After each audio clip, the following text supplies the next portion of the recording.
Okay, welcome to week 5 of Advances in Omics. So, till now we have discussed major sequencing technologies. Uh, Last week also we discussed a little bit further in terms of what things you can do with the data, in terms of at a population level, how you can aggregate the data and find out inferences from that, and also how it can also help us understand biological processes like evolution from sequencing data as well.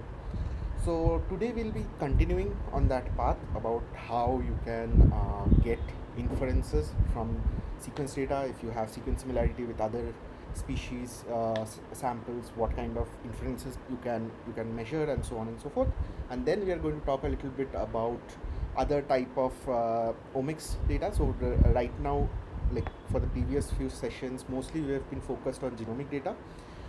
Today a little bit on RNA sequencing, which is transcriptomics, and a little bit on mass spec and other proteomic technologies as well.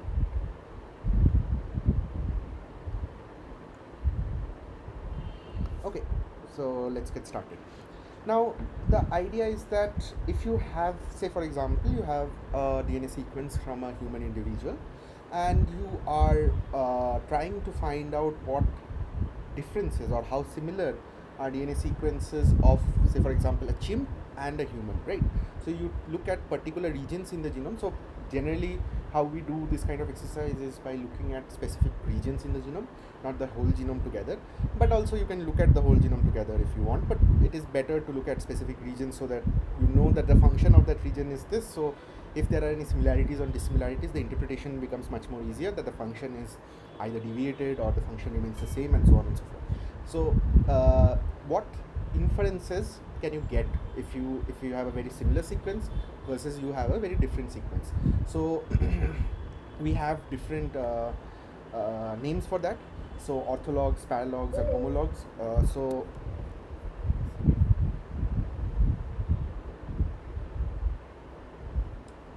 yeah, so yeah, if it's the same region of the genome coding for the same protein, but difference in in the whole sequence, you can call it homologs, because it's performing the same action, but in with a different sequence, a slightly different protein. You can have paralogs, which are basically paralogous sequences are basically similar sequences, but very minute differences between these two sequences, and these can lead to different function altogether. So for example, we talked about pseudogenization in the previous session. So a gene can be converted into a pseudogene by accumulating mutations in that region of the genome.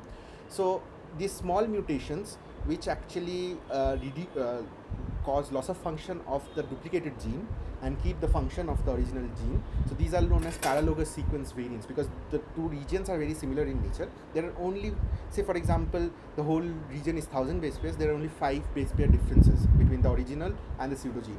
So basically those 5 base pair differences are telling if the gene is the active gene or it is a pseudogene. So these regions of the genome which are minute, causing minute differences in the sequences, these are known as paralogous sequences or paralogous sequence variants if you're talking about the individual variants as well.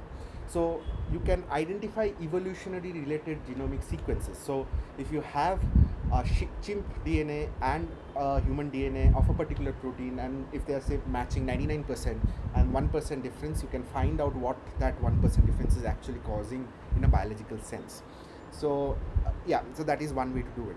Next, you would want to annotate the reference sequence. So after you have done this alignment part, found out the similarities and the differences, you would want to know which genes these similarities or differences lie in. Are they part of any genic regions coding exonic regions, or they part of any intergenic regions, or part of any rich CPG islands, or where actually in the genome, and what kind of functional region in the genome these particular sequences fall in.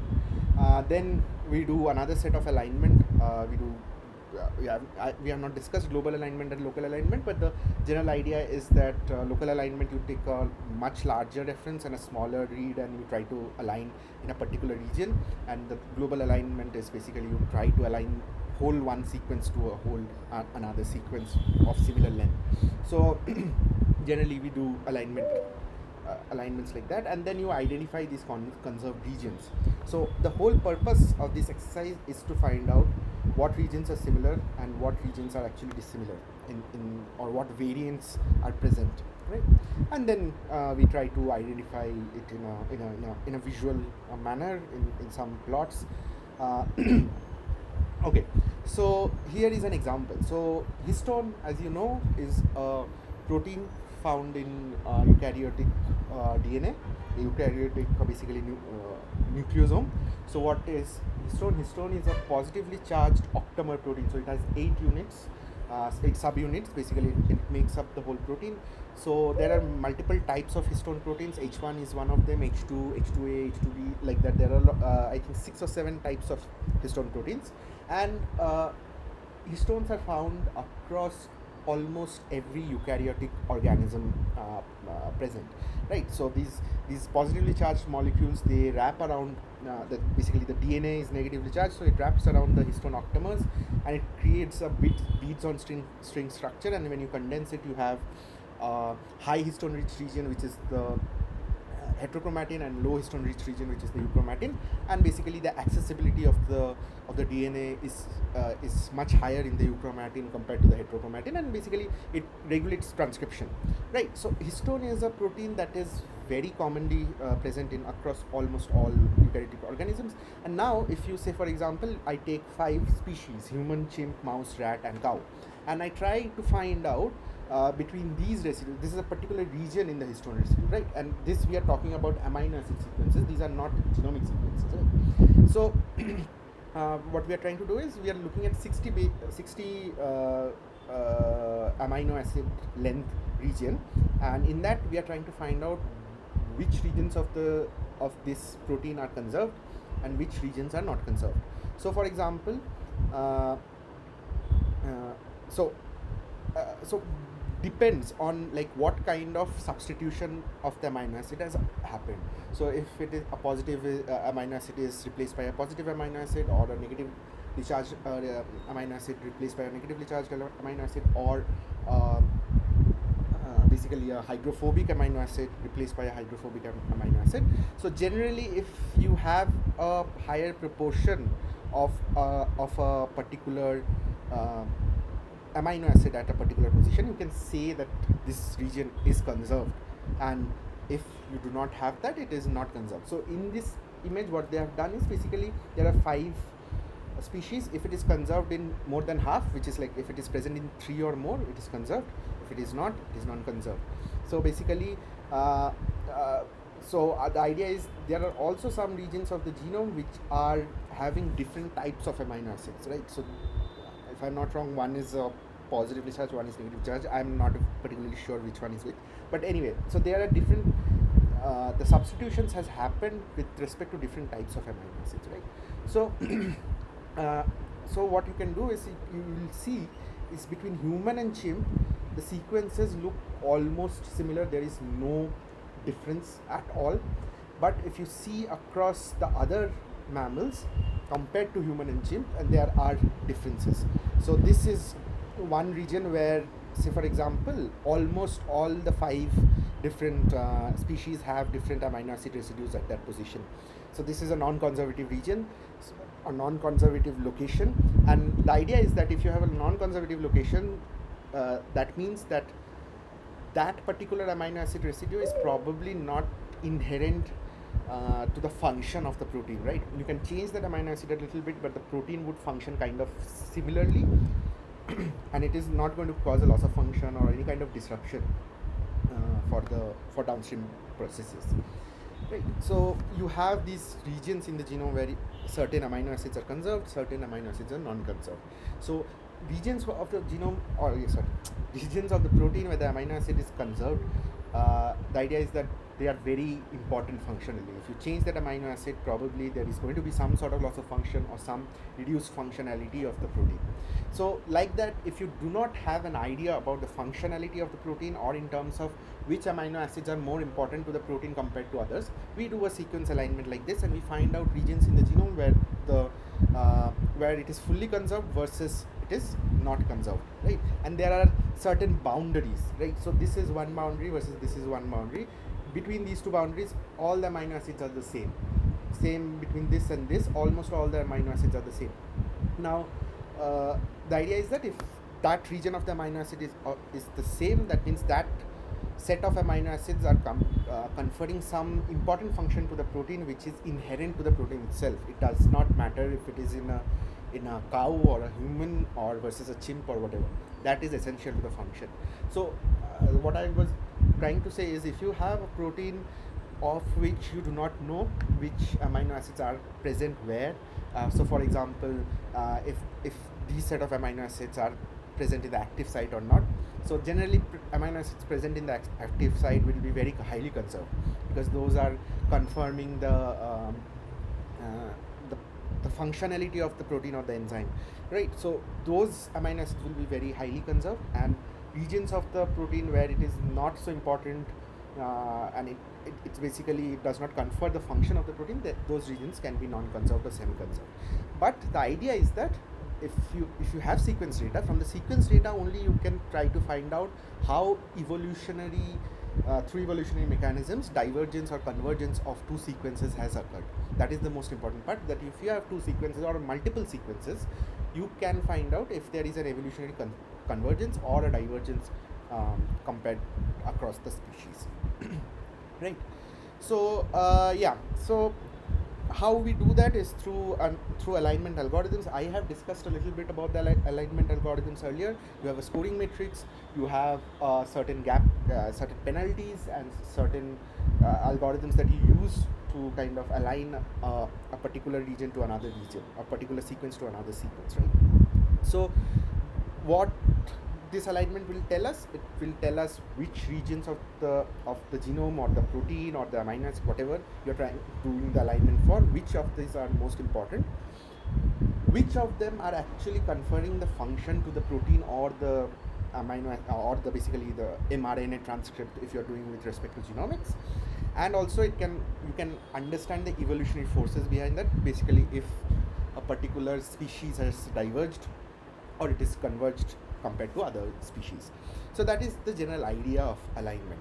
So here we are doing the alignment to find out what similarities are there with other species of a particular sequence and what dissimilarities are there, and these can tell you a lot of important things. Obviously you have to do a bit of downstream analysis, not just like these positions are different and these positions are similar. How different are these? What kind of difference is it making, and is it actually changing the function or changing the structure of the protein or any downstream processes happening in the cell of that for that particular protein, right? So that is the general idea. Initially, earlier when we had talked about alignment, we had talked about aligning a read to a reference genome, right? That was local alignment. So you have a smaller read, you have a very big reference genome, you're aligning that small read to a reference genome. Here what you're doing is multiple sequence alignment. What you're trying to do, you have 4 sequences together, you're trying to align each sequence with one another. So it is like you're not doing 1 versus 1, you are doing, say, like all 4 versus all 4, right? So it is the algorithm is slightly bit different, but the idea is quite similar, that if you have similarities, what kind of inferences that you can make, if you have dissimilarities, what kind of inferences you can make, and so on and so forth, right? Okay, so I come to transcriptomics a little bit. We'll discuss about transcriptomics because we have discussed a lot about genomics. The main thing that I would like to highlight for transcriptomics is, generally, other than direct RNA sequencing, transcriptomics relies on DNA sequencing. Transcriptomics does not generally rely on direct RNA sequencing. So most of the transcriptomic data that you will going to find publicly available in PubMed and in, say for example, in Gene Expression Omnibus databases and other places, those will be with respect to so those will be either through RNA sequencing or through microarray, right? So and all of those are actually so basically they are done, the transcriptomic data is generated after converting the RNA to a complementary DNA and sequencing the complementary DNA itself. So sequencing directly the RNA is quite difficult. So generally, the transcriptomic data sets that you are going to find and that we see all around are mostly converted to DNA sequences and then sequenced, right? And then again, that complementary DNA sequence is converted back to the RNA sequence. So that is generally how it works, right? There are other cases, other specific technologies where you can directly sequence the RNA, but in most of the cases in real world, you are going to find that a cDNA has been formed, and from the complementary DNA, you do sequencing. And how do you form complementary DNA from RNA? I hope everybody knows this. It's through reverse transcription. I'll come to that, but yeah. So when we were talking about genomics, we were talking about the whole genome, right? The whole set of nucleotides present in a cell, right? That is close to 3 billion, right? So that is what was genomics. Similarly, for transcriptomics, it is the complete set of transcripts in a cell. What are transcripts? Transcripts are nothing but mRNAs, generally, right? Generally, it is mRNA. We also sequence other type of RNAs as well, but mostly it is mRNA because you are trying to get gene expression, and gene expression can be only gotten through mRNA. The other type of RNAs are involved in transcription. It is involved in other functionalities. Say, for example, the transfer RNA. The function of the transfer RNA is to read the codon from the transcript and bring the particular amino acid and attach it to the growing peptide, right?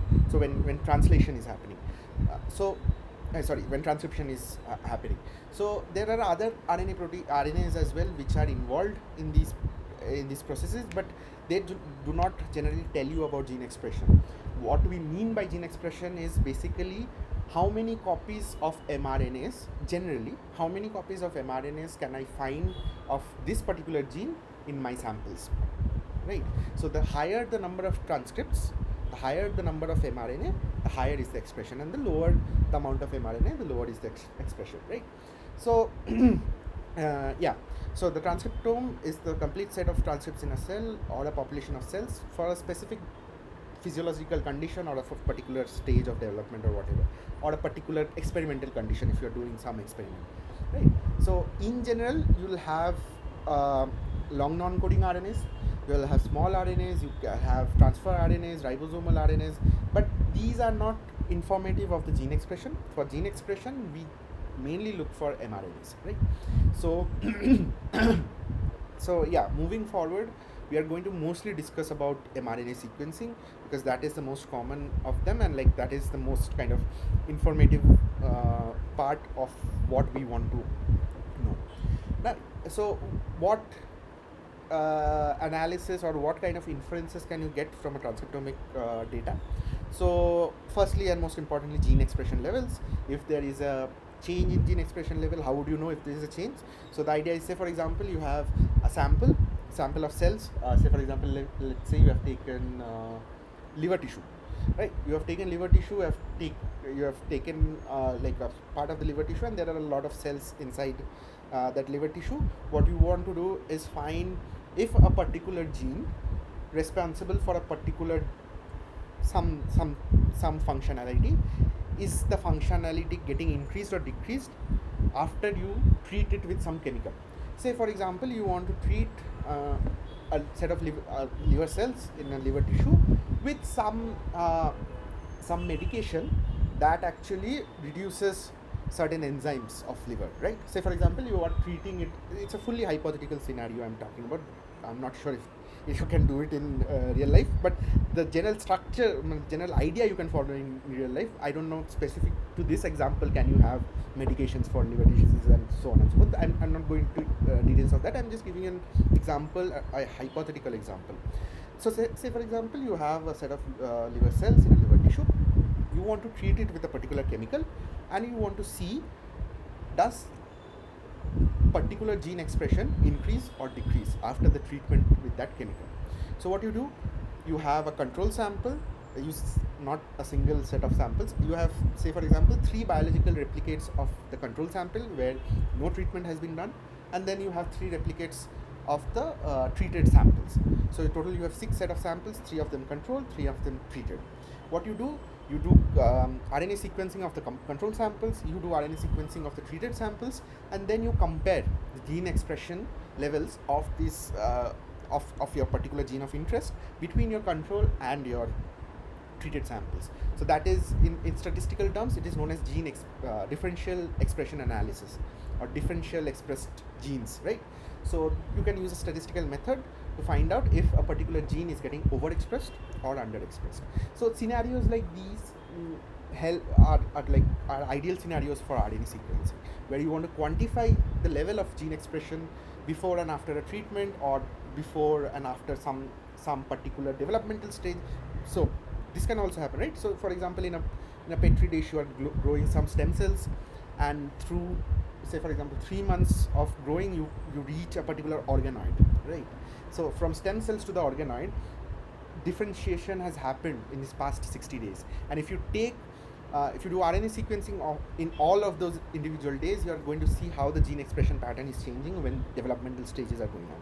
So these I'm talking about hypothetical cases, but a lot of similar experiments you're going to find in a lot of papers as well. So generally, that is how the gene expression levels are determined, in terms of like if it is increasing or decreasing. From just a particular sample, you cannot say, for example, you just have one sample and then you measure gene expression, you cannot say if this is the correct, is it the baseline gene expression, or the gene expression has increased or decreased. For that, you need two separate conditions, two separate replicates, and then you need to compare, right? So generally, that is how we do in transcriptomics. And also you can do another kind of analysis. One of them I'm going to tell you is about EQTLs. What are EQTLs? EQTLs, also known as expression quantitative trait loci. So these are basically variants in the genome, not in the transcriptome, right? These are variants in the genome that also increase or decrease gene expression. So variations in the genome, it can be a small nucleotide change, it can be a substitution, it can be a small insertion deletion, it can be a larger variant or whatever. Does the variant change gene expression? So how would you know that? What you do is basically you take a sample containing that particular mutation in the DNA, you do a full RNA sequencing of that sample, and you also take a similar ancestry sample which does not have that mutation, and you do a RNA sequencing of that, and then you look at particular genes of interest that you hypothesize that this variation might be changing the expression of, and then you compare the expression levels, and then you see if expression is getting changed or not. So getting inferences from genomic data also, like I have that variant, but does that variant actually cause a change in gene expression in my in the sample, or is it just a variant that is present there, it does not cause any gene expression changes, it causes something else. So to get an idea about does it change the gene expression or not, you need to do RNA sequencing of samples carrying that mutation, right? Then you can statistically say that okay, this is this variation is an EQTL for this particular gene. And also, one thing to keep in mind, the transcriptome is tissue specific, right? It is tissue specific to a certain extent, it is cell specific. We are going to come to single cell RNA sequencing. I'm going to tell you there the reason for that. But gene expression is very, very, very context dependent. That thing is very important. The same gene will get expressed differently in a liver tissue versus a brain tissue versus a lung tissue versus some other tissues, right? So the gene expression is very specific to the context of the tissue, the context of the function of the gene, right? So when we talk about gene expression, we always talk about gene expression in this particular tissue, not like overall gene expression, because overall gene expression does not exist. It is not uniform across all the cells, because different cells have different functionalities, and different functionalities require expression of different genes. So across all the cells in our body, we have the same DNA, but our transcriptome is different, our gene expression is different across almost every cell of our body. So that heterogeneity needs to be addressed also, right? Okay. So how, just a quick recap on this, how are mRNAs processed in mammalian cells or eukaryotic cells, right? How does processing happen? So as you probably know, if you don't know, please look it up. So the eukaryotic genome is mostly non-coding. Like more than 90, I think 98%, if I'm not wrong, 98 more than 98% of the genome is strictly non-coding. It does not code for any mRNA. But the rest 1 or 2% of the genome, they code for mRNA, and in that region there are structures called as exons and introns. So exons are structures which code for amino acids. So these contain amino acid codes, these contain codons that can code for the amino acid, and between two particular exons there are intronic regions which do not code for amino acids, right?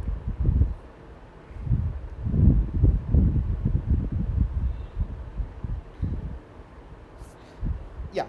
So when the primary transcript is formed, so when transcription is happening, so I hope you know the basic structures of transcription. So basically there is a promoter region, and the DNA polymerase comes the RNA polymerase comes and binds to the promoter region, and then transcription starts in that region, and it transcribes the whole region from start to end. It will start with the AUG and it will end with the end codon, right? Now that whole region of the genome which contains the gene has been transcribed, but it also contains these extra intronic regions that do not code for any kind of amino acids or proteins. So inside the cell there are mechanisms by which you remove these certain regions of the genome of the transcript which do not code for protein, and this is called splicing. Splicing is a very complicated kind of process that happens inside the cell. There are a lot of proteins involved, there are a lot of splicing complexes involved, there are regions specific to which the splicing complex comes and binds and then cuts the introns and so on and so forth. I'm not going to go into all those details, but general idea is that you have this is the whole, if this is the whole gene, this whole gene will be transcribed, but this transcript will have these extra intronic regions which you can remove using splicing. There are other post-transcriptional modifications which are like polyadenylation,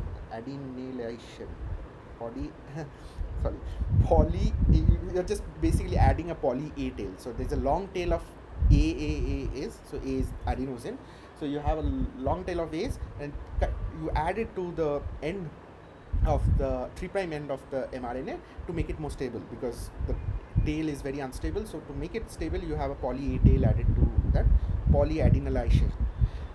Okay, so then you do the splicing, and there are other post-transcriptional modifications that are also happening in that this whole process.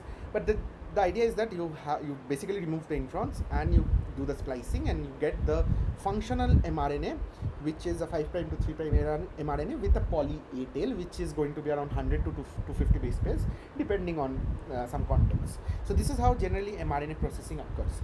Now if you try to think about all the things that I have said with respect to DNA to mRNA, right? So if we in the transcriptomics slide, I said that we do not generally sequence the mRNA directly. What we do is we create a complementary DNA, and then we sequence that DNA, and we try to find out where from that DNA has come out.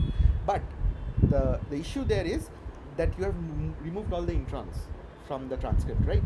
So the introns do not exist in the transcript, but the introns exist in the genome. So if you're converting this towards cDNA and trying to align that cDNA to the genome, it will not match exactly, because there are intronic regions which you have completely removed. So we need to be wary of that. So there comes the concept of ESTs, or expressed sequence tags. So if you have a DNA region, you have a complementary. Sorry, is anybody saying anything?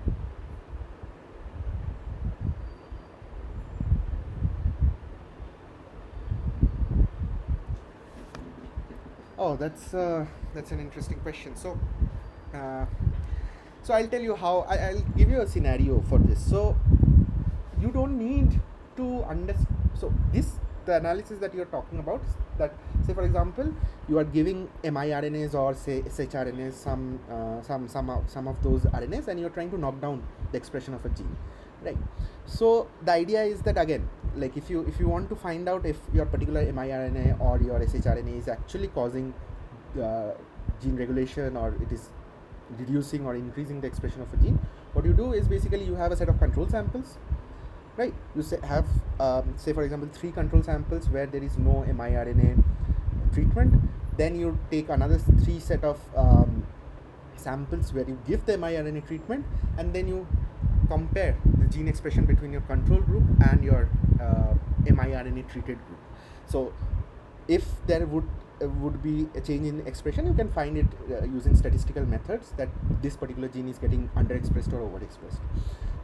But in case, I'm not sure if this is the kind of experiment you are talking about, or are you talking about inside the cell when it is happening? How do we know that? Am I getting your question correct, or like?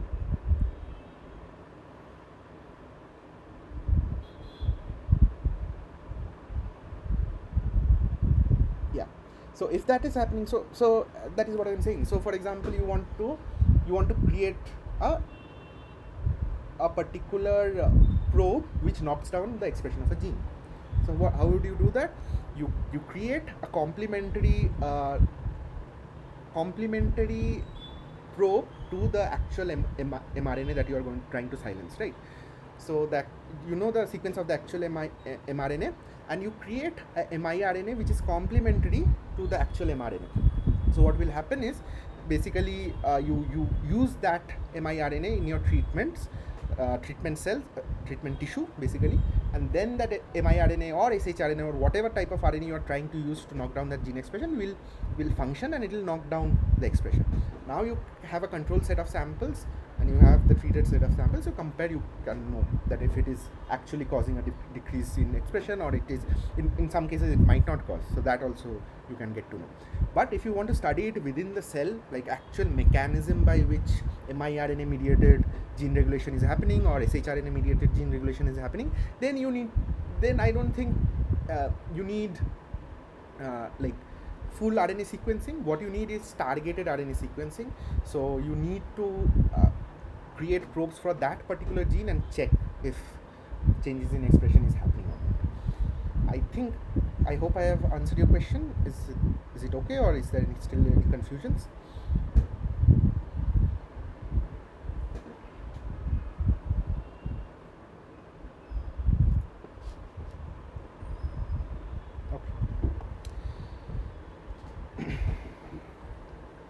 Okay, so now we are talking about these ESTs. So what are these? So basically you have a complementary, you make a complementary cDNA out of the actual DNA sequence and the mRNA sequence, and this complementary cDNA which actually kind of combines all the exons together and do not consider these introns, that is known as basically ESTs, which are known as expressed sequence tags. So the idea is that region of the genome is only getting expressed, the introns are not getting expressed, so that is mostly the reason it is called ESTs. So it was first actually transcriptomic in transcriptomics, EST was first used way back in 1991, and they sequenced around 600 mRNA human brain sequences, and they used these ESTs about like 100 to 800 base pairs. 800 is kind of the upper limit, you do not push beyond 800. How these ESTs, how do you generate these ESTs? They are generated by reverse transcribing poly A selected mRNA. So you have the mRNA, when you get the cDNA is by using reverse transcriptase enzyme and getting the mRNA. So and basically ESTs, you can think of it as the complementary strand for the mRNA that the cDNA is making. So that is basically EST. Nothing to get confused about. It is the portion of the genome that is getting expressed, right? You do not have these intronic regions. The exonic regions are the exonic region from the mRNA, you use reverse transcriptase to make complementary DNA, and basically from the complementary DNA you have the EST, right? So that was the very first kind of set of experiments that tried to do mRNA sequencing at a slightly larger scale. But microarray has been here for a very long time. So I think from early 2000s, microarray technology was available, and it is quite useful and quite cheap, to be fair, compared to other sequencing technologies. So what is the idea here? The idea is that you have a array structure. Inside the array you can assume there are small wells. There are like thousands of these wells. Inside those wells you have complementary sequences of your actual transcripts, right? So when you get the transcripts, when you extract the transcripts from your sample, the complementary sequences to those transcripts are present inside your array, right? So what you do is, after you get those transcripts, you try you kind of use those probes to bind, you use those mRNA to bind to the actual probes present in the array. So what will happen is, when the binding occurs, there will be some sort of signal given out, mostly fluorescence, and the image is captured. And the idea is that if you have multiple mRNAs, the more the number of transcripts, the higher is the signal intensity, and the higher the signal intensity, the higher is the expression of that gene. So as I was saying, you need to define gene expression first. What is gene expression? Gene expression is basically the number of transcripts that a particular gene forms at a particular amount of time. That is gene expression, that's all, right? What you are measuring is the number of transcripts that is proportional to the amount of expression that gene has. So if you can detect like this particular transcript has a much higher expression compared to this particular transcript, compared to that particular transcript, and so on and so forth. So how it does is, basically you take a sample, you purify a protein, DNA, and mRNA from it, and you take the mRNA. So basically, if you add phenol and you kind of use a centrifuge kind of a thing, and then in the aqueous phase you will have the mRNA, and in the phenol phase you have the protein and the DNA. So you take out the aqueous phase, you have the mRNA, and what you try to do is basically get the cDNA. So the cDNA will be the complementary DNA. You use reverse transcriptase on the mRNAs, you form the complementary DNA. Now this complementary DNA is put into the array, and this complementary DNA will go bind to the complement of this DNA that is present already in the microarray. And when this binding occurs, there will be some sort of signal, mostly fluorescent signal, and which you can capture, right? So yeah, so this labeling is also done because when you are emitting the signal, for emitting the signal, you need to label the DNA also. So when you convert this mRNA to cDNA using reverse transcriptase, you fluorescently label this cDNA. Now the complementary probes bind target sequences, which is the hybridization, and then fluorescence detection is captured at each probe using some signal detector. And the assumption is that the more the amount of mRNA, the higher is the intensity of the signal, right? So that is the general idea. So it's a very simple, effective technology, but the catch to here is that you need to know the sequences of the mRNA that you are trying to quantify, right? So you need to already have designed probes for your mRNAs. Now if you do not know the sequence of a particular gene or the mRNA, you cannot measure its expression, right? For measuring its expression, you need to know the sequence beforehand. That is how you'll design the probes, and with those probes you are going to do the expression analysis, right? So that is one kind of limitation of microarray technology. But microarray is very effective, very cheap, and it is used for both.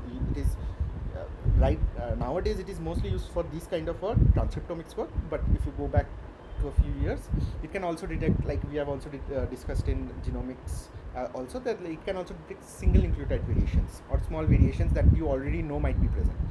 That is the issue with microarray, that you have to know what kind of variations or what kind of sequences you are expecting, because you have to design the probe beforehand, right? So that is one limitation. But if you know the sequence, if you know the probe, then it's a very good technique very good and cheap technique to use. Okay. Yeah, so what is the fundamental difference? As I was talking about, in microarray, the probes are designed with a priori knowledge of target sequences. You need to know the target sequence to design the probe, and the fluorescence intensity is proportional to the expression level. In RNA sequencing, what we do is it contains specific sequence information, and we count the number of amplified transcripts from the source material. So that is what the gene expression is. It can detect novel or unknown sequences, which microarray cannot, because you need to know the sequence prior hand. It can do de novo assembly. Basically anything novel can be detected by sequencing, not through microarray. And it also has a possibility of detecting alternate isoforms as well. So basically, you know about isoforms, right? This splicing is not uniform. The splicing that I was talking about here, this is not going to be uniform, right? In some cases, say for example, you have 5 introns. In some cases, 3 of them are deleted, 2 are there. Some cases, 4, 5 are deleted, 1, 2, 3 are there, or something like that. So there is a differential level of splicing and differential level of splicing at which kind of generates isoforms of these mRNAs, which are kind of similar in structure, but the splicing mechanism is different. So exon 1, exon 2, exon 3 versus exon 1, exon 3, exon 2. These are the same sequence, but there has been some rearrangement and the splicing is different. So basically these are known as isoforms of mRNA, where basically between 2 mRNA sequences there is a splicing difference. So you can detect this alternate isoforms using RNA sequencing, which you cannot do using microarray. Okay. Yeah, coming to RNA sequencing, as I was saying, you cannot directly sequence RNA. You have to in most cases, you have to create a complementary DNA, and from that complementary DNA, you get the ESTs, the express sequence tags, and then using this complementary DNA, you can just directly sequence the DNA altogether, right? So the RNAs are first converted into a library of cDNA through RNA fragmentation or DNA fragmentation. Sequence adapters are subsequently added to each cDNA fragment, and a short sequence obtained from each cDNA using high throughput sequencing technology. The resulting sequencing reads are aligned with the reference genome or the transcriptome. I'll come to the alignment part a little bit later. There's some issue with that, because you are not directly aligning the whole sequence, because there are gaps in the sequence, right? You have removed all the introns, but the introns are present in the original reference sequence. So either you directly align it to a known transcriptomic sequence, or you have to align it carefully when you are doing it with respect to DNA, right?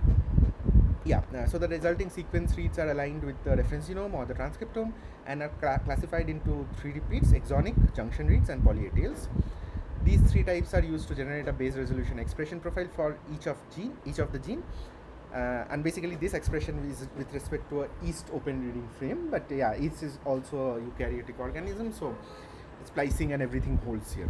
Okay, so that is the general idea, that you have the mRNA, you make the complementary DNA, you sequence the DNA, and then you try to align this DNA to a known transcriptome or the reference genome. Okay, so here are some variations of RNA sequencing technology. So as we discussed with respect to DNA sequencing and genomics, we have short read technologies like Illumina. We have also long read technologies like PacBio and ONT. The same technologies are used for RNA sequencing as well. So here they have shown 3 different types. One is a direct RNA sequencing. I'm going to come to it a little bit later in the slides, where you directly sequence the RNA. You do not make it complementary DNA and then sequence the DNA. You directly sequence the RNA, versus you have short read DNA sequencing versus long read DNA sequencing. The differences kind of hold that we have seen in genomics as well. The differences are same here as well. So you can, for long read, you have longer reads, you have better alignments. For short reads, you have lesser alignment accuracy and shorter sequences, right? But the technology used is kind of the same if you're doing the sequencing via cDNA. Yeah, so yeah, mostly the idea is same, that they follow mostly the similar steps in their protocol, but also they require adapter ligation. We have also seen in DNA sequencing you require adapter ligation, and obviously they are affected by sample quality and computational noise. So yeah, and here is basically a comparison of short read and long read over direct RNA sequencing. And over 90% of the human genes are alternatively spliced to form two or more distinct expressed isoforms. As I was saying, like, the splicing mechanism might differ, right? And you can create these isoforms, and the complexity of the information that you are capturing actually increases in long read versus short read, which we kind of know. In the main major difference is basically in short read, uh, cDNA sequencing, a significant proportion of the read maps ambiguously when an exon is shared between isoforms. Read that span exon-exon junctions can be used to improve isoform analysis, but also can be mapped ambiguously when a junction is shared between isoforms. And also, and basically what you're trying to say is, if your read is long enough and it is spanning multiple exon boundaries, so what you can try to find out is the isoform differences, like where exactly is the difference between isoform A and isoform B, how the splicing difference has occurred. If you have a read long enough which spans multiple exons, it will be quite helpful to do that. But while in short read, it is highly unlikely that you will get reads that span multiple exons, which in those cases, detecting isoforms and kind of trying to find the mechanism of by which the cells have formed these isoforms, it's going to be very difficult. Okay. And as I was saying, you also have direct RNA sequencing. You do not, in some cases, you do not convert it into a cDNA and sequence. You directly sequence the RNA, right? So what they do is basically they do RNA extraction, then they use a 16S RNA specific adapter, which is hybridized and ligated to the 16S RNA 3' end. So which is this part. We are ligating the sequence adapter here.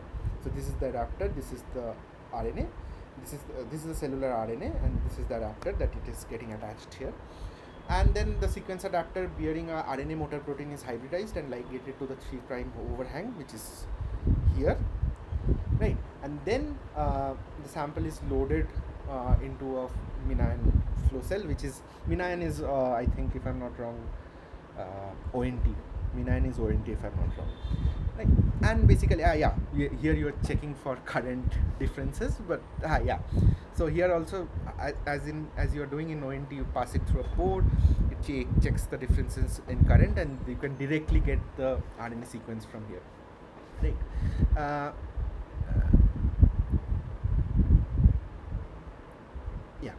So following the capture of the 3' end of an adapted 16S RNA, the ionic current transitions from open channel to a series of discrete segments, from which you can directly get the bases, like you do for ONT in genomics as well. And basically, so and basically this is telling you how the alignment would look like of like around 200,000 16S RNA reads to E. coli, this particular strain, and reads basically how the alignment is going on. So if you see, the coverage depth is kind of increasing with increase in the reference position of the RNA, but I'm not going to go into details of that. But the general idea is that here you need an adapter. The adapter should contain a motor protein, which will kind of do which will create double-stranded 16S RNA, which can be then loaded into a MinION flow cell that can be used to sequence. So here you are directly sequencing the RNA. This is done, but this is not very, very common. The more common part is using complementary DNA, using reverse transcriptase, and then doing the sequencing on the complementary DNA. Excuse me. Okay, now we were talking about tissue, right? I was talking about that RNA expression or gene expression is very tissue specific. But if you look into tissues, there will be multiple types of cells. So for example, if you are looking at a brain tissue, right? In brain tissue, there will be neurons, there will be astrocytes, there will be microglia, there will be other dendritic cells, there will be other nerve cells present, right? Now, not all of them will have similar expression of same genes. So some of these cells will have because these cells have distinct functionality. So for example, a macrophage is involved in immune processes in the brain, the neuron is involved in signal processing, other types of cell will be involved in some other processes, right? So since all of these cells are having different functionalities, the gene expression in these cells will also not be the same, right? But when we do bulk RNA sequencing, or the RNA sequencing that we were talking about till now, what we do is we take a tissue, we mash up all the cells in the tissue, and we take the mRNA and then do whatever sequencing we are doing. But by doing that, what we are getting is an average expression of the gene across all the cells in the tissue, right? We are missing the heterogeneity. We are not being able to tell if one particular cell type has more expression of one particular gene compared to the other cell type, right? So that heterogeneity is lost in bulk RNA sequencing because you are averaging it out across multiple cell types. That is where single cell transcriptomics come, where you do not sequence a lot of cells together. You do one cell at a time, right? You isolate a cell, you take the mRNA from that cell, and then you sequence that. And if you can do it with respect to different types of cell, and if you do clustering and all those things, you can see the differences in gene expression across cell types in the same tissue, right? So yeah, so why is there a need for single cell RNA sequencing? The main reason is to uncover cellular heterogeneity, as I was talking, that even different cell types of the same tissue will not have same gene expression. We need to quantify that, and bulk RNA sequencing cannot do that. So there comes the requirement of single cell. You can also identify rare and critical cells. So by their gene expression patterns, you can also identify new cell types. These cell types do not conform to known cell type gene expression patterns, so you can identify new and rare critical cell types that might be missed in bulk analysis. And also you can map cell trajectories. So if you're doing single cell RNA sequencing in a longitudinal manner across multiple days, what you can track is basically how the expression of that cell type is changing over time, right? So that is quite interesting. So you can map the cell lineages and the trajectories over development or treatment over a time, and so on and so forth. And yeah, you can identify complex pathways that are actually involved, the genes that are actually involved in development for this particular cell type. So that is also very, very important and very, very strong, right? So yeah, so this is, I'm not going to go into this, but this is basically the idea that you have read data, then you do alignment, then you normalize the data, then you filter some of it out, and then you do some downstream analysis. These are the ones that we are going to discuss a little bit, what these downstream analyses are. So firstly is very simple PCA, principal component analysis. I think I was discussing about PCA last day only. So here you can imagine the multi-dimensional data set here. What kind of data will you have here? So say for example you are doing single cell RNA sequencing of 1 million cells, right? So you are measuring, so we have humans have around 20,000 protein coding genes. So what you are trying to measure is the expression of these 20,000 protein coding genes across 1 million cells, right? So your data set would look like, so you have you'll have 1 million columns which will correspond to a single each of the column will correspond to a single sample, which is basically a single cell. So you have 1 million such columns, and you are going to have 20,000 rows for 20,000 genes. Now this is your data set. So your data set has 20,000 rows and 1 million columns.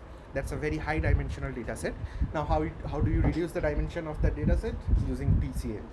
PCA is the most simple. There are other dimensionality reduction techniques as well, like TSNE and UMAP, but I'm not going to go into very details of that. But PCA is, if you understand PCA, you're going to understand TSNE and UMAP. But the idea is that what you're trying to do is use a clustering algorithm to cluster different cell types or different cells by the similarity of their gene expression, right? Across 20,000 genes, how similar is the expression of those 20,000 genes between two particular cells, right?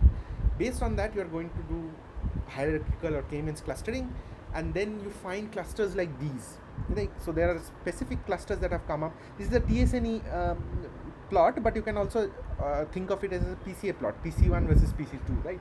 So here what you're going to see is like similar type of cells having similar functions, or coming from a particular cell type will have similar gene expression patterns, so they are going to cluster together, right? So for example, this particular set of cells have clustered together, so every dot is a cell, right?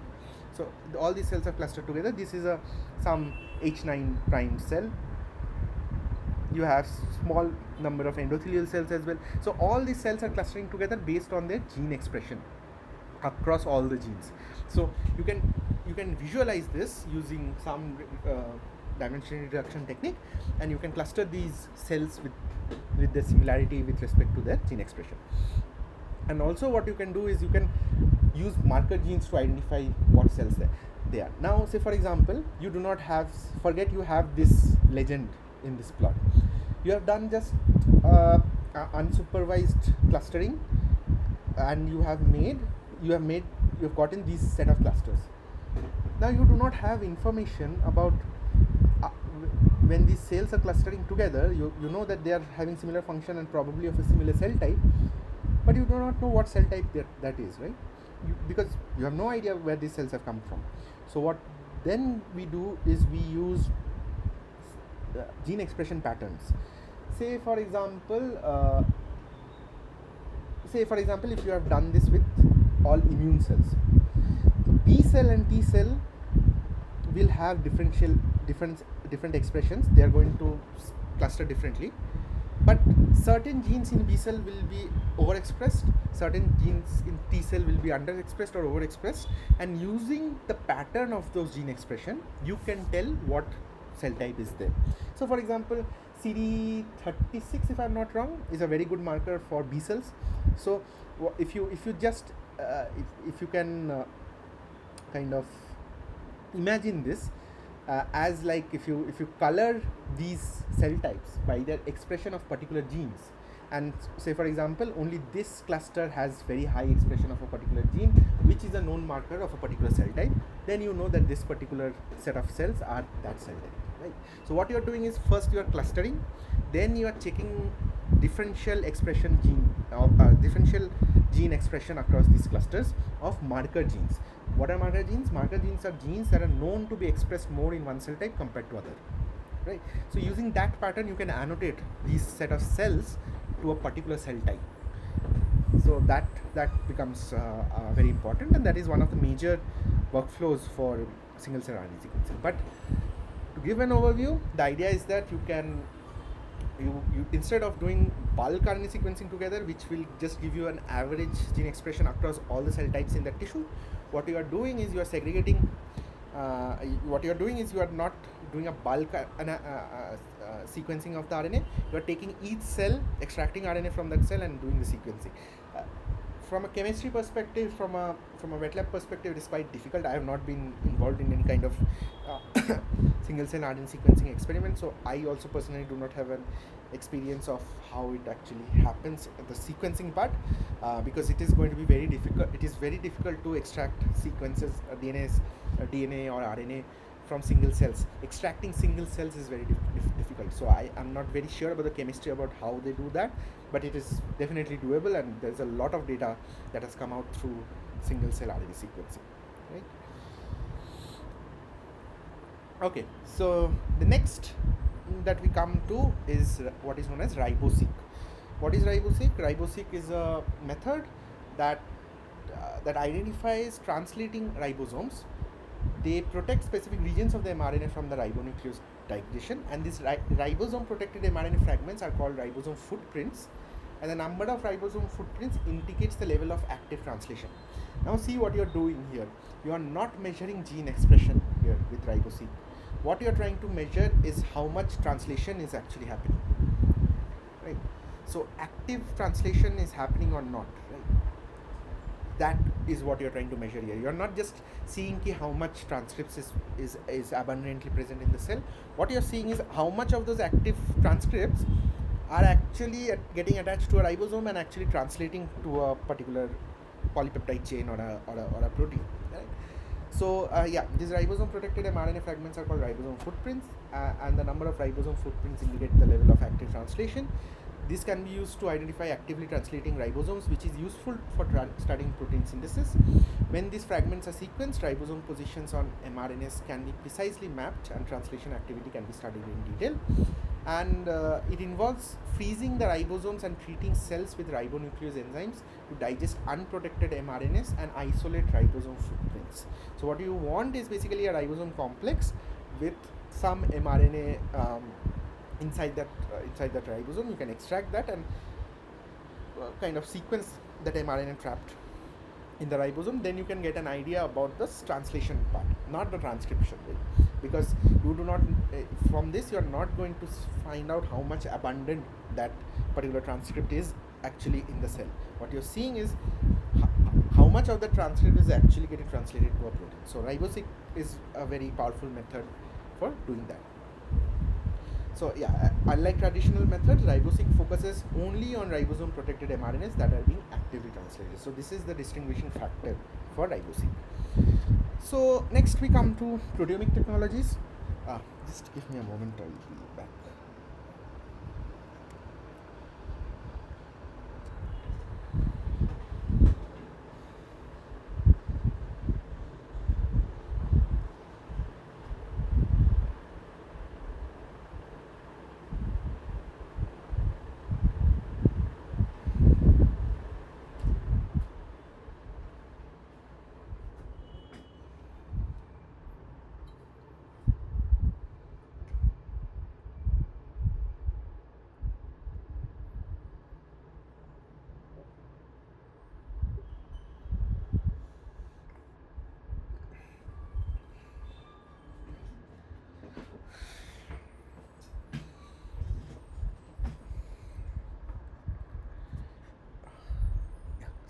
Sorry for the interruption. Yeah. Now I'm going to talk about proteomic technologies. One disclaimer I should give before I start talking about proteomics. I myself have never handled proteomic data or worked in proteomics space, but I've obviously studied it a bit in college and in my PhD as well. But I can't give you examples from my experience for proteomics because I have never worked with proteomics. So this is a small disclaimer. So if if something by mistake comes out wrong from my side, so please forgive me for that. So yeah, so with that disclaimer, let's get started. Okay, so we have seen genomics, we have seen transcriptomics. Now we are looking into proteomics. So in transcriptomics, we wanted to quantify the amount of gene expression, the amount of mRNA and other type of other ribosomes and all those things inside the cell. In genomics, we wanted to quantify and check the sequences of the whole genome, which is about 3 billion base pairs. Here what we are trying to do is trying to study a complete set of proteins that are produced in a particular cell or a particular set of tissues or whatever is your context, right? So proteomics provides direct insights into cellular functions because proteins carry out most of the gene function in the cell.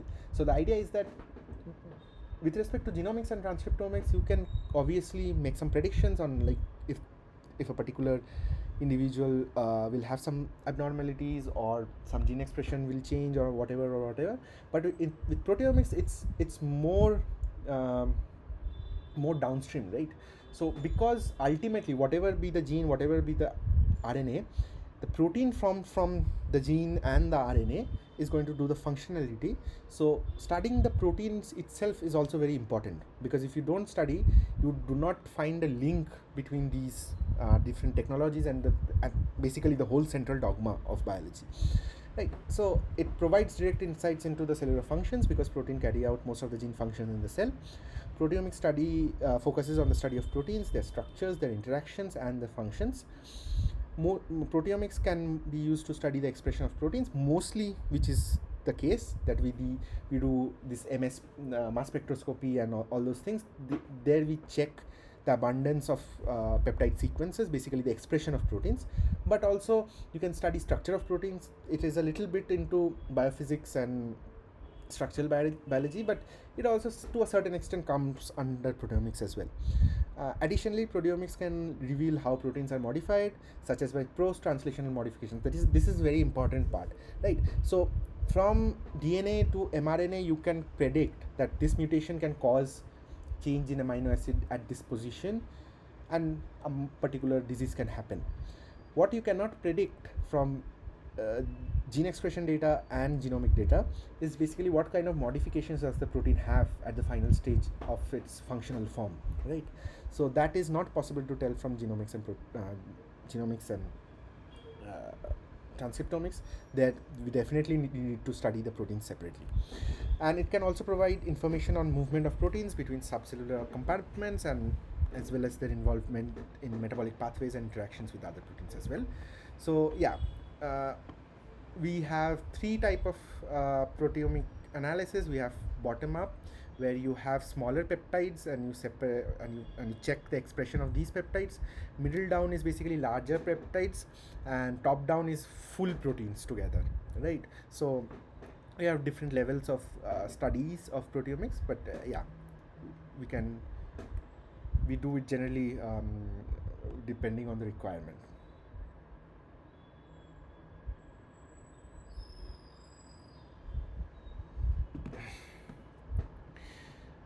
Okay, right. So there are a huge number of protein purification techniques. So I thought ki instead of like me getting to explain everything, I think yeah, I think it's better explained in this particular page. So you have protein purification methods based on solubility of the proteins, based on size of the proteins, based on charges, based on binding specificity, and so on and so forth. So uh,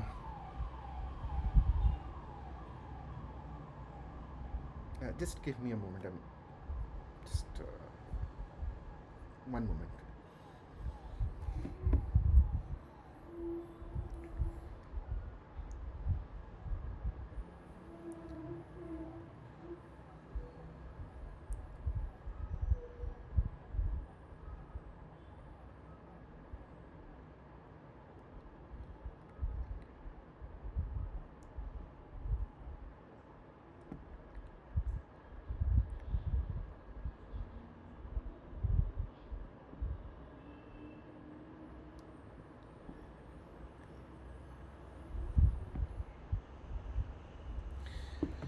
Okay. So, yes, sorry for that. Okay, so yeah, you can separate. So the idea is that when you want to do some sort of proteomic experiment, you need to separate out proteins based on different things, right? So if you want to uh, say sequence a particular protein from a from a cell, right, from a set of cells or a tissue, you need to first extract that particular protein, and that is itself quite difficult, and there are many methods to do that. And like yeah, so you can have solubility based methods, you can have size based methods, charge and binding specificity. So solubility based methods include centrifugation or crude extracts, where you like kind of try to separate proteins based on their solubility in certain chemical mixtures. You can have dialysis, common column chromatography. In case of gel filtration, size exclusion, it is based on size of the proteins. I'm not going to go into very details of this. Like you can take a look. Everything is written here. You can have ion exchange. It is basically changing separation with respect to charge. You can have binding. Electrophoresis is another based on size. I hope all of you know about electrophoresis. Page, SDS page, I think a lot of us have done experiments on SDS page in college. So all based on size and charge. Uh, and then there finally you have gel electrophoresis has a lot of methods, but finally you have also antibody based purification techniques, where you have specific antibodies designed to kind of go and bind to a particular set of proteins and kind of pull it down. So that is there. You have blotting techniques as well, with binding. So basically antibodies, blottings, and all of these are based on binding separations, right? And finally you have mass spec. Mass spec is something that we are going to talk about a little bit. Okay, just a moment.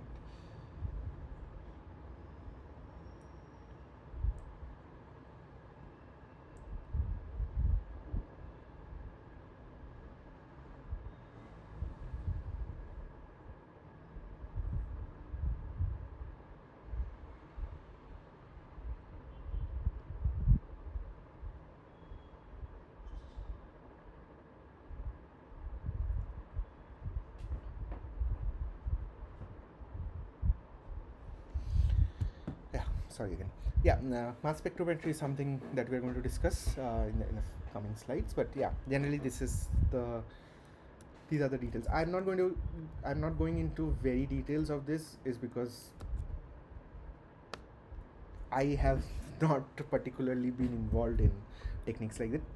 But generally, you should know protein purification techniques, at least the type of techniques and the principle they work on. So yeah, please go through this. This is a very good resource for understanding. It is given in very short and crisp manner, and also with visual cues which will help you understand. Okay, now once you have separated the proteins, you want to sequence the protein. So for that, mass spectrometry is the go-to method. It's an analytical tool. What it measures is basically mass to charge ratio. It is very important. The thing that mass spec measures is m by z. You have to all keep that in mind. It measures the mass to charge ratio of one or more molecules present in a sample. These measurements can often be used to calculate the exact molecular weight of a sample components, and typically mass spectrometers can be used to identify unknown compounds via molecular weight determination, and to quantify known compounds as well, and to determine structure and chemical properties of the molecules. So it has the mass spectrometer machine has three components. One is the ionization source, which can kind of ionizes the atoms. Then you have the mass analyzer, and then you have the detection system. So basically three components of it. So what happens in the ionization source is basically molecules are converted to gas phase ions, so that they can be moved about and manipulated by external electric and magnetic fields. In laboratory, we use a technique called nano electrospray ionization, which is somewhat similar to how cars are industrially painted. So if you have seen those videos where this paint with this high speed jet sprays kind of a thing, that kind of a setup is there for ionizers. So through it, when you pass the proteins, it creates gaseous kind of phase ions from those proteins. So it is very important part of it. So it allows for creating positively or negatively charged ions depending on experimental requirements. Nano electrospray ionization can directly couple the outlet of a small scale chromatography column directly into the inlet of the mass spectrometer. As I was saying, you need to purify the proteins. So directly from the column chromatography setup, you can inject the protein to the inlet of the spectrometer. Right. Then comes the mass analyzer part, which is once the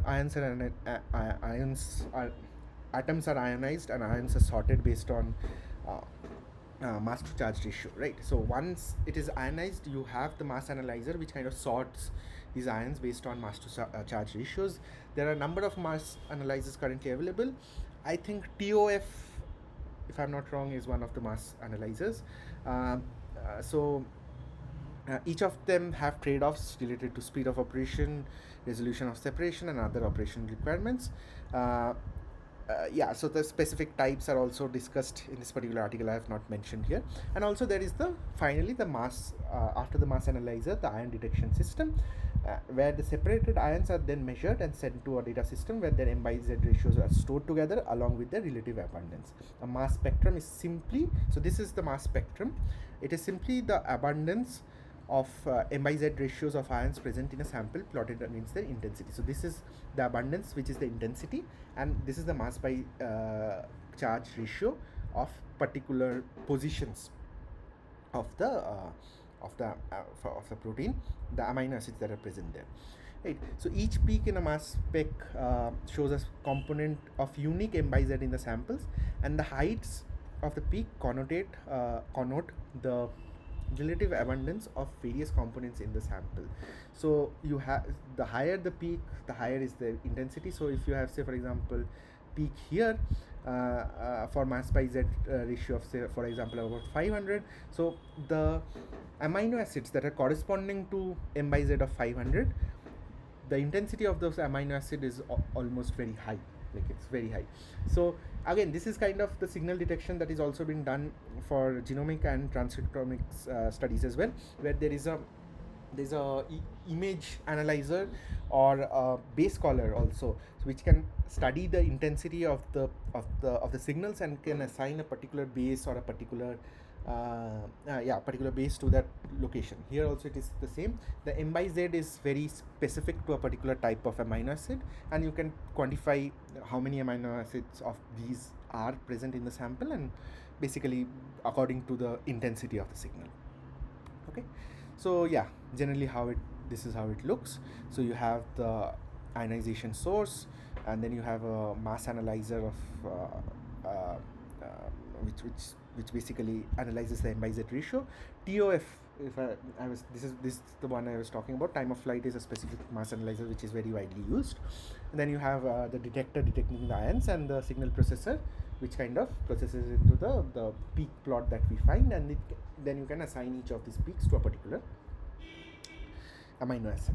Right? Then you can get the whole sequence, you can get the abundance of the amino acids in that sequence, and so on and so forth. So yeah, this is how generally mass spec works. Right, I've not gone into very much details of mass spec because I myself am not involved in that, so I do not want to give away kind of like wrong information as per se. So I've kind of mellowed it down a little bit, but if you want like to learn a little bit more in detail, I can cover this a little bit in the extra session that we are going to have before this course ends. So let me know if it is required, or else it's fine with me. Yeah, I think these things I've added. So basically there are different types of again quantitative proteomics, where you can have label based methods and you have label free methods as well.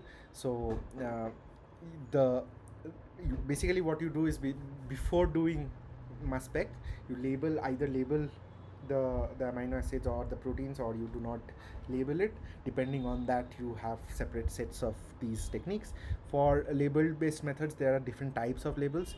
You can have ICAD light tag and ICAD heavy tag. You can also have deuterium tags as well. You can have other kinds of tags as well. So label based approaches include incorporation of the stable isotope label at different stages depending on the type of technique employed, and the simultaneous profiling of more than one biological sample in a single MS run. The label samples are mixed into equivalent ratio and analyzed by mass spec. The quantification is based on the comparison, again, how mass spec works. And in label free methods, the samples are separately prepared and are subject to individual MS analysis. So basically what you're doing is, in one case you are having a larger set of proteins and you are labeling the amino acids and you are kind of, when you get the output of the data, you can using that label, you can differentiate between this amino acid has come from this source, this has come from that source. And in label free method, you just separate out the samples from the beginning only and then do the analysis. So yeah, and these are some labeling techniques. So you can have isotope labeling of nitrogen, carbon. You can have so these are metabolic labeling. So if you do label isotopes of carbon and nitrogen, they are going to be incorporated at least at all levels of the organisms. And it is the weakness of it is these are very slow, and these are not applicable to human samples, and like it's not very efficient. You can have chemical labelings of a lot of things, and they're very fast in nature, but mostly the weakness of these methods, the chemical labeling methods, are basically it can only incorporate at a protein level, and basically it cannot be incorporated beyond that. So so the variations are going to be quite high across samples. So that is one weakness, but you can mitigate that weakness using some tools for that as well. So this is again a schematic showing different labeling methods. So you have unlabeled cells. If you want to have metabolic labeling, example SILAC or N15, you have also isotopic or isobaric levels, and so on and so forth. But the idea is that in the unlabeled cells you use it separately, you analyze it separately. In the label cells you have the labels so that you can analyze it together only. You do not need to have separate analysis as well. Okay, so yeah, I think mostly that's it. Any questions from this part? If not, we'll move on to the the assignment questions.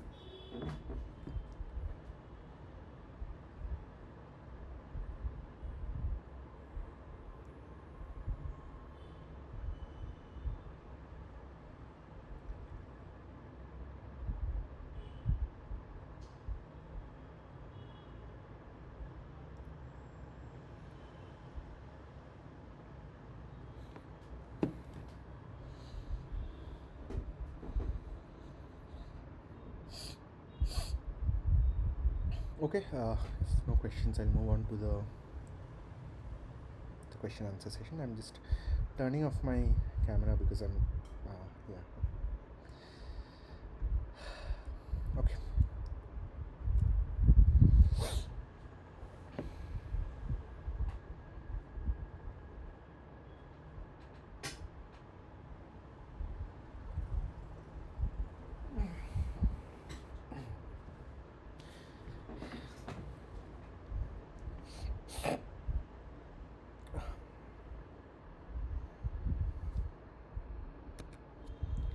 Yeah, please write the answers in the chat box, and these would be quite easy, at least the first few ones.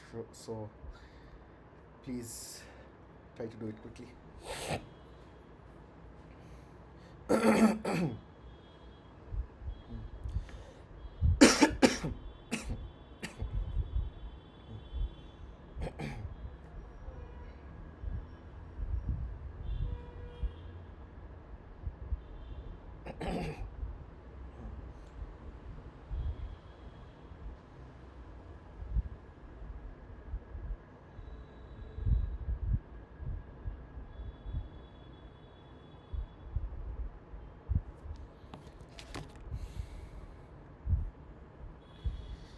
Yeah, that's correct. Genomics or epigenetics, whatever you want to call it, it's basically the study of DNA methylation.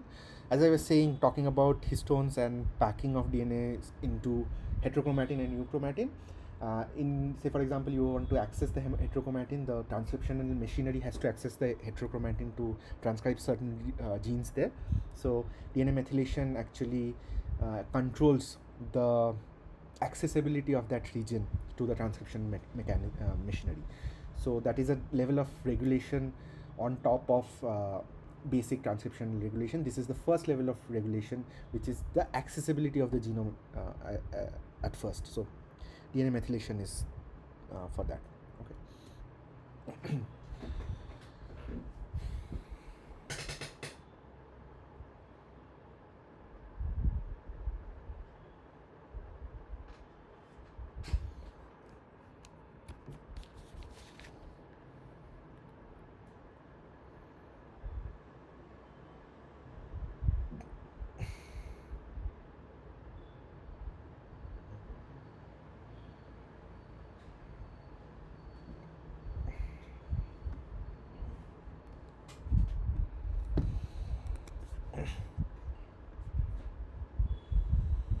Yeah, that's correct. Yeah, these are things that you should know. It is encyclopedia of DNA elements. So basically, this project, what they try to do is, as I was saying, 98% of the genome is almost non-coding, right? So they try to find the functions of these regions of the genome which do not code for proteins, and they found a lot of regulatory regions, a lot of enhancers, a lot of super enhancers, and so on and so forth. So basically, they found a lot of the DNA is actually not junk DNA that we previously used to think about. So yeah. Okay.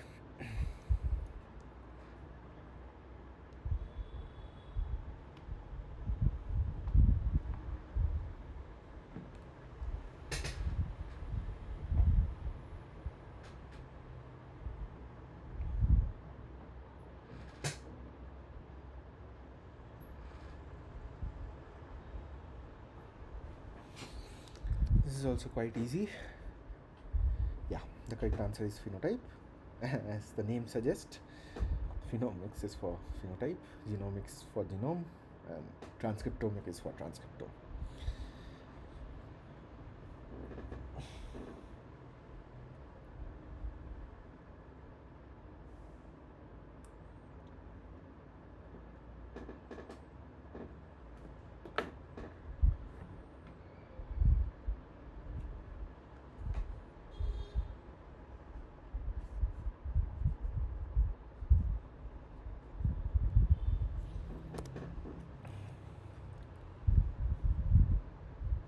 Yeah, this is also very easy.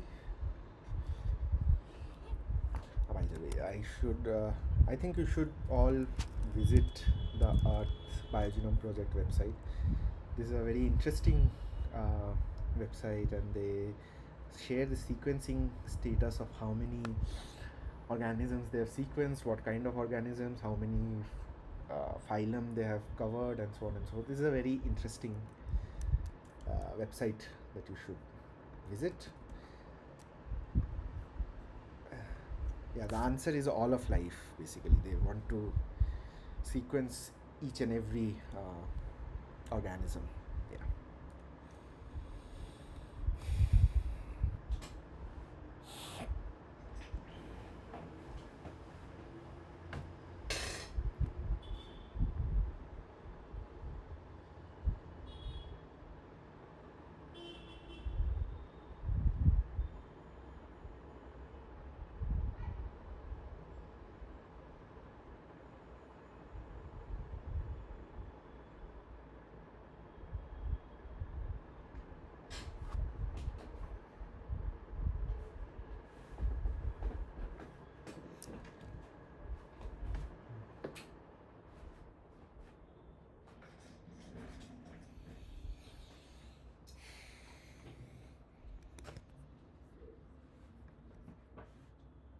Yeah, all is the correct answer.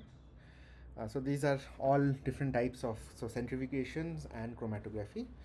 So basically, centrifugation will basically separate based on density gradient and size. Uh, Chromatography, depending on affinity or gel filtration, it will be based on binding interactions and also size exclusion. So all of them are involved. That's correct. Moving on.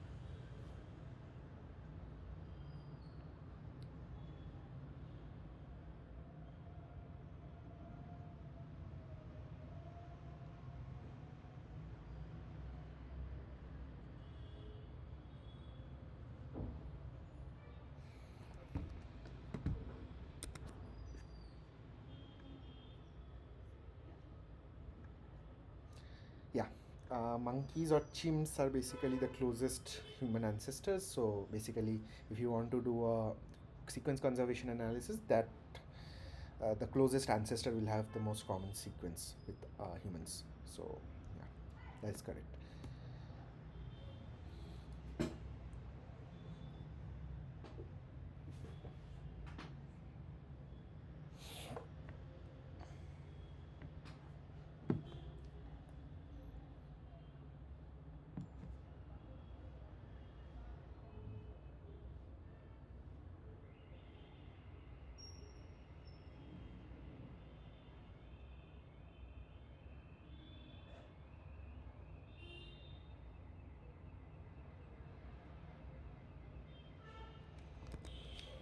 This is also quite easy. Yeah. EST stands for Express Sequence Tag, which we had discussed. So basically, short subsequences of transcribed cDNA sequence. So yeah, that is correct. Moving on.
Oh, okay.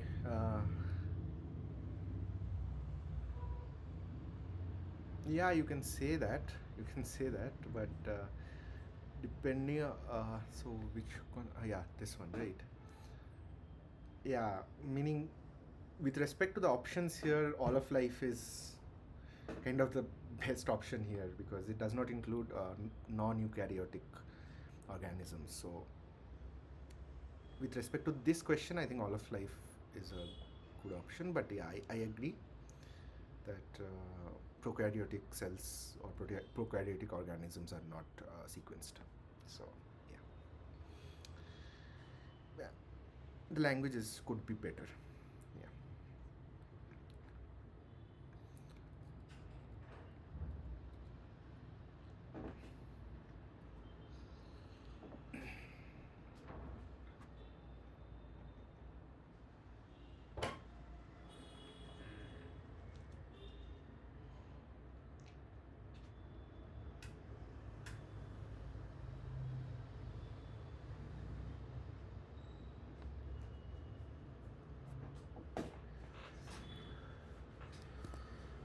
Do we have an answer for this? Okay. Yeah, the answer is 16. So, yeah, you have to consider the spelling of cysteine here as well. So I come to that. Anyway, ICAT is basically isotope coded affinity tag. It has a reactive iodocetamide group that specifically targets and alkylates the highly reactive thiol. Thiol is basically the double bonded, double sulfur bonds found in cysteine residues. So basically, when you bind two cysteine residues together, then you do not have the E here. You have cysteine. So basically, yeah, it has affinity for those thiol groups, which is the double stranded or sulfhydryl, or basically, if you put two cysteine amino acids together, it is basically the double disulfide bonds basically. So that it has an affinity for that. So sulfur and disulfur bonds. Okay.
Okay. The protein complex formation is not a post-translation modification. Protein translate is basically you are generating the subunits separately and you're just combining the subunits together to form a protein complex, or you're combining multiple smaller peptides to form a protein complex. That is not post-translational modification. The other ones are. So other ones are adding either phosphate groups or cleaving peptide bonds, which is proteolysis, and adding glycosyl groups as well, so which is glycosylation. So those are proteomic modifications, post-translational. So yeah, except for the protein complex formation, all the options are there. Okay.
it is both actually.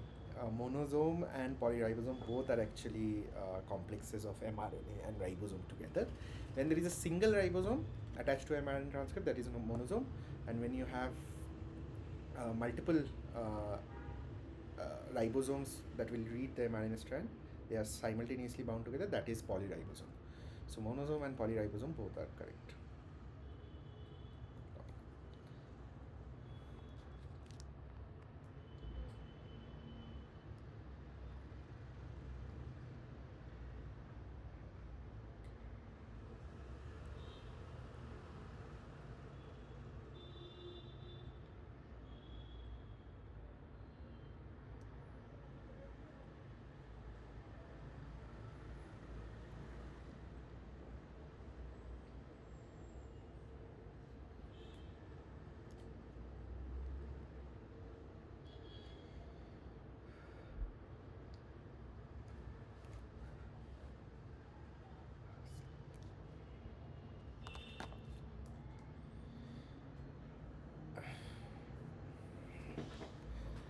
So this is again another type of chemical labeling.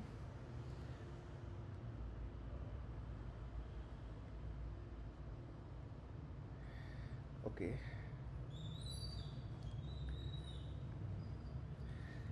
I'll wait another minute.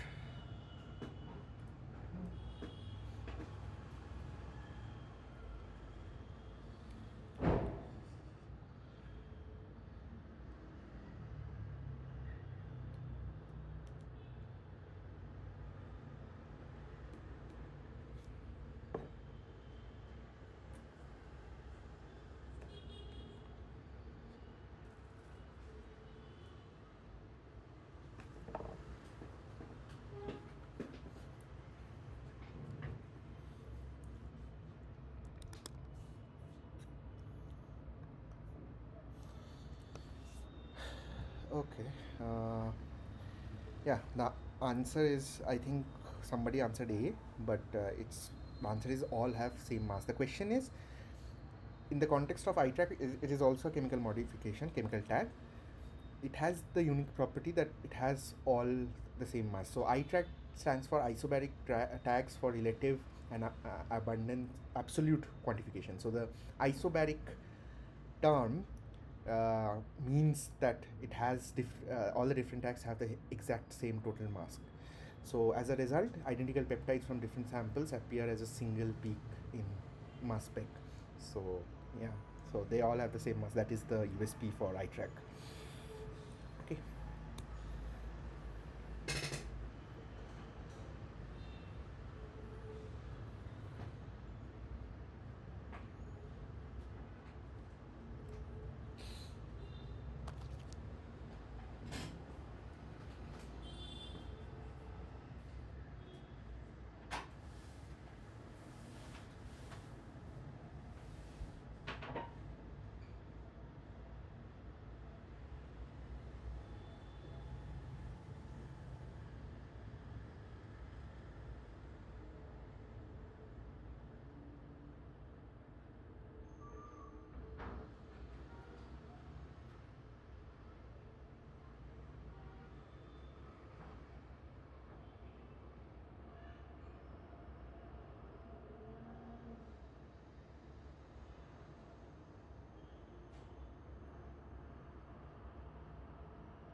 Okay. Yeah, the answer is identification of biomarkers. What these biomarkers are? These are genes that are expressed more in one type of cells compared to the others, or expressed less in one kind of cells compared to others. So these are the biomarkers that they are talking about. So yeah, as I said, when you do the clustering, after that you check gene expressions on the set of cluster cell. If you have a particular marker, known marker, it can be used to differentiate between cell types. So yeah.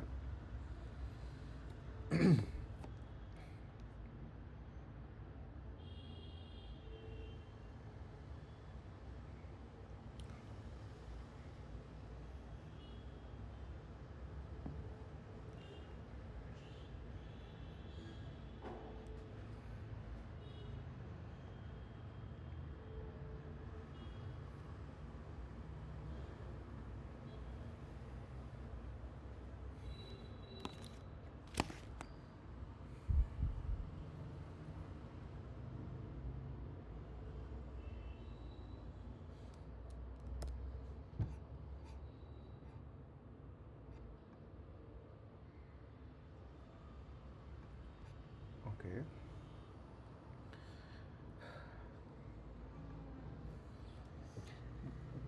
Yeah, the answer is that you can get cell type compositions, and also the differences in transcription in matched cell types. So B and C are the answers. So yeah, if you have different cell type compositions, because you're segregating the cell types in single cell RNA sequencing, you can definitely see if there is a difference. And also, if the same cell type is present in multiple tissues, what is the difference in the gene expression? That also you can check.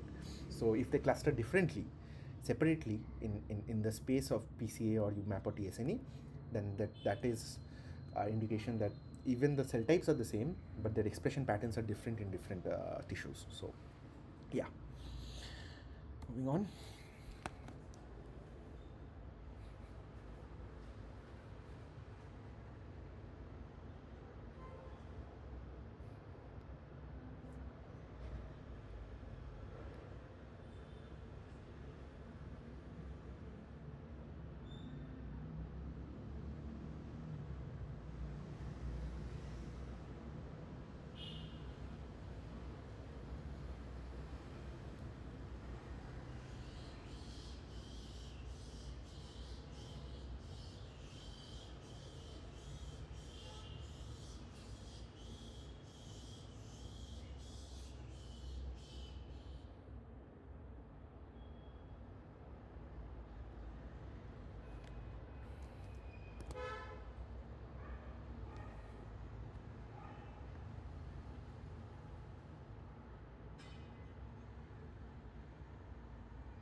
Okay.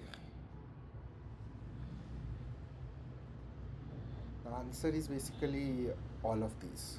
I have not covered this here, but a triple quadrupole mass spec, it features three consecutive quadrupoles. The first selects ions based on their specific mass by charge ratio. The second acts as a collision cell to fragment those selected ions. And the third separates these fragments to be measured by the detector. So all of the functions are actually done by triple quadrupole. So yeah, answer is all of these.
Yeah, that's correct. Riboseq, it captures the mRNA with the ribosome bound to it, and it can like the quantification that you get from that is basically the mRNA that is actually translating to proteins and is bound to the uh, ribosome. So yeah, Riboseq is the answer.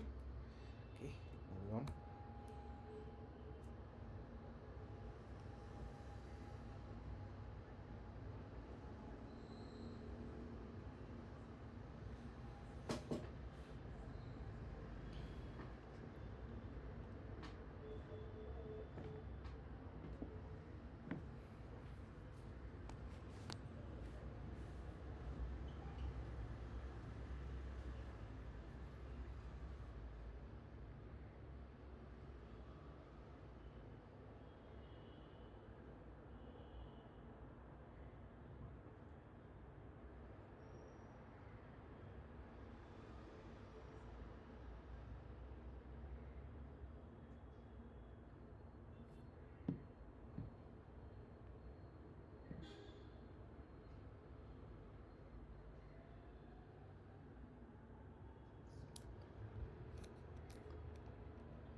Seconds.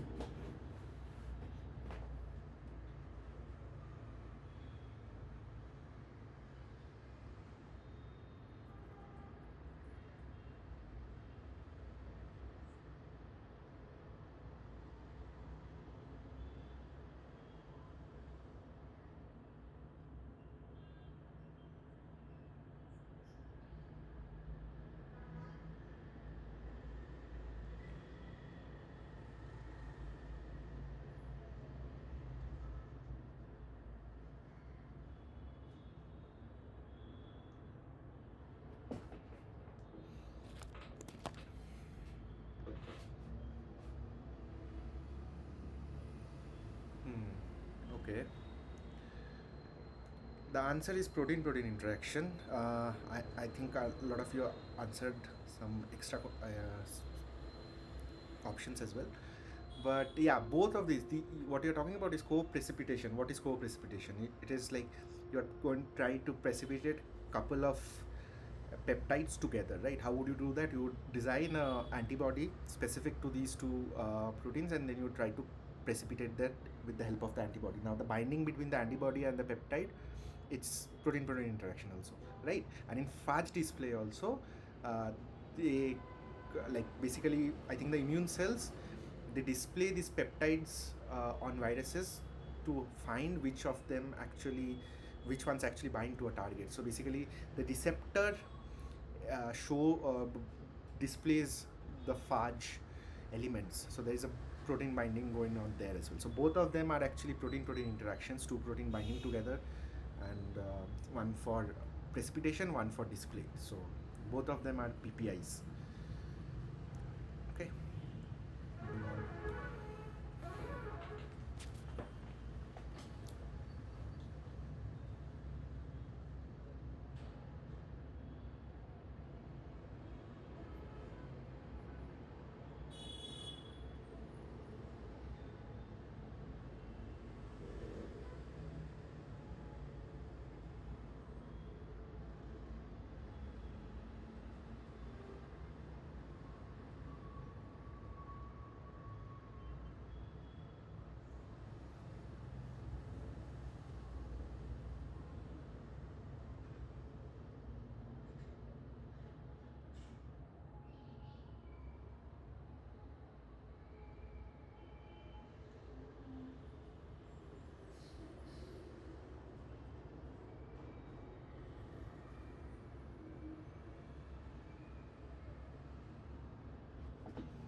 Yeah, it's all. You have an ion source, you have a mass analyzer, you have a detector, and then you also have to process the signal that converts the data into the readable mass spectrum. So yeah, that's correct. Okay, moving on.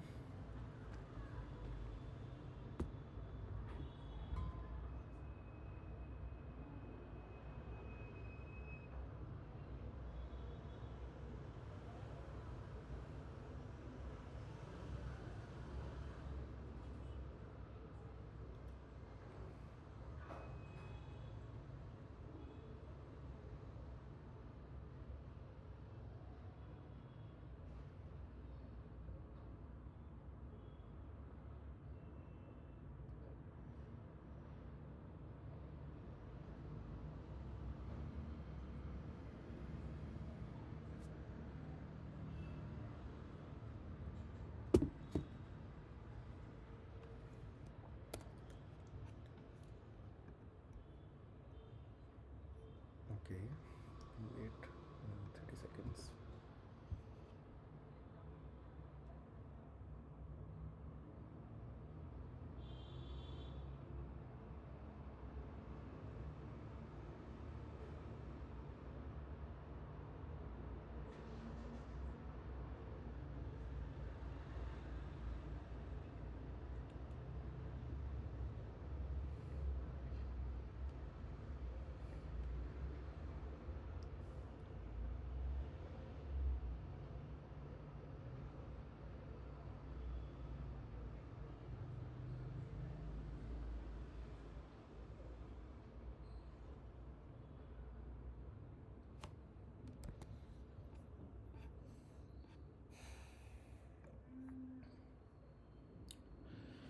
Okay. The answer is, I think, B, C, and D. Yeah. Okay. I think somebody answered B and C. Okay. So the only one that you cannot use for in vivo labeling is SILAC, because sorry. Huh?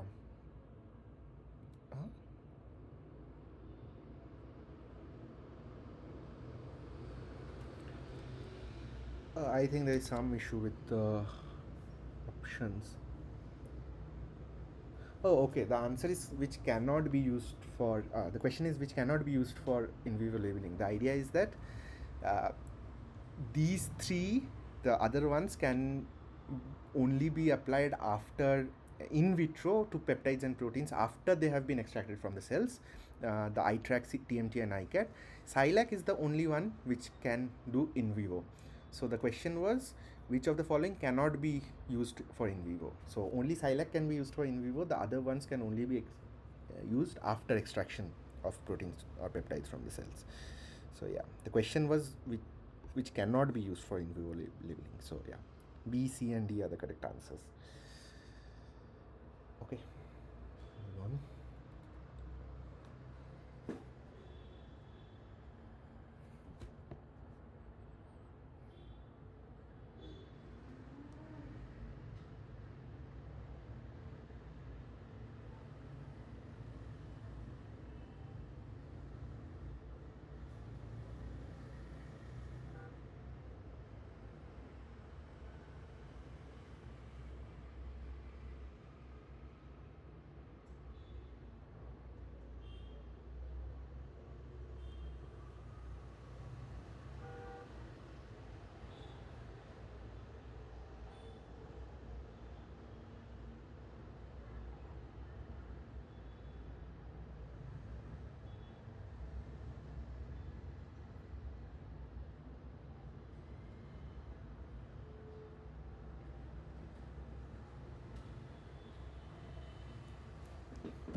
Yeah, except for the gold labeling that they have said, it is not a standard isotope for any kind of labeling.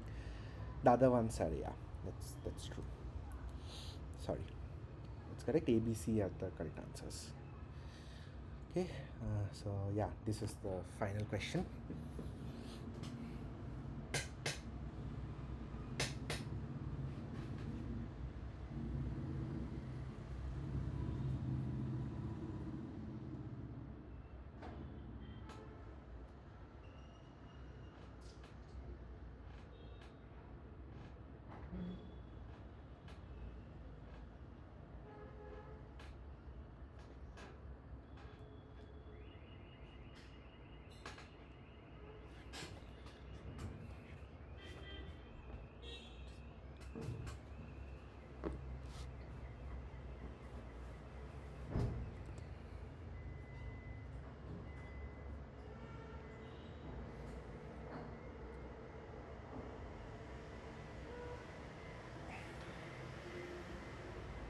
Sorry,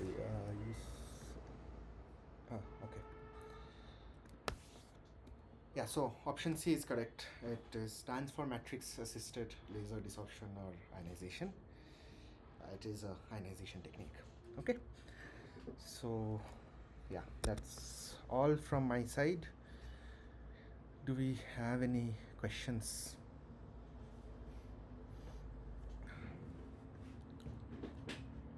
Sorry.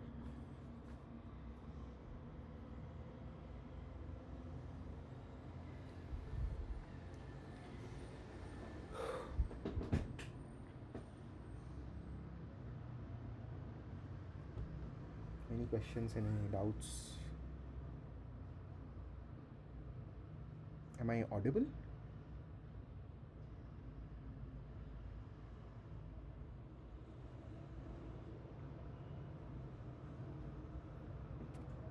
Okay. It's showing that it is my network connection is lost, so I thought I am not audible. Okay. Yeah. Okay. If there are not any questions, we're going to close this session. Okay. Thank you guys for joining. See you next week. Bye bye.